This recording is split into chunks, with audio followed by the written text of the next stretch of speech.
Updates में आपका खैर मकदम है। जिला डोडा तहसील भदरवा में पंचायत दरोड़ा में महकमा रूरल डेवलपमेंट की तरफ से एक तालाब मंजूर हुआ था। जिस जगह पर उस तालाब को बनाया जा रहा था वो लोगों की जमीन थी। ब्लॉक के मुलाजमीन और सरपंच जमीन को फॉरेस्ट लैंड समझकर तालाब को वहां बनवा रहे थे। इसीलिए लोगों ने शोर किया और सड़क पर आकर जबरदस्त एहतजाज किया और कहा कि ये जमीन अरसे दराज से हमारे कब्जे में है। उन लोगों ने BDO भदरवा और सरपंच दरोड़ा के खिलाफ एहतजाज किया। आगे देखिए हमारे नुमाइंदा जाकिर भट्ट की ये रिपोर्ट।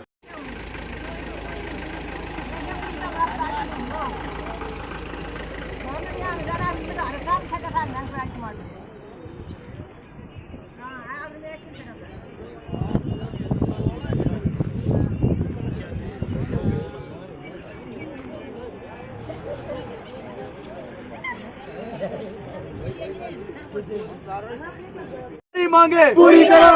BDO भदरवा हमारी मांगे पूरी करो। हमारी मांगे पूरी करो। हमारी मांगे पूरी करो। हमारी मांगे पूरी करो। हमारी मांगे पूरी करो। हमारी मांगे पूरी करो। हमारी मांगे पूरी करो। BDO Bhaderwah BDO Bhaderwah BDO Bhaderwah sarpanch रोड्डू sarpanch रोड्डू sarpanch रोड्डू BDO Bhaderwah BDO Bhaderwah BDO Bhaderwah हमारी मांगे पूरी करो। हमारी मांगे पूरी करो। हमारी मांगे पूरी करो। BDO भदरवा सरपंच रोड्डू सरपंच रोड्डू हमारी मांगे पूरी करो। हमारी मांगे पूरी करो। हमारी मांगे पूरी करो।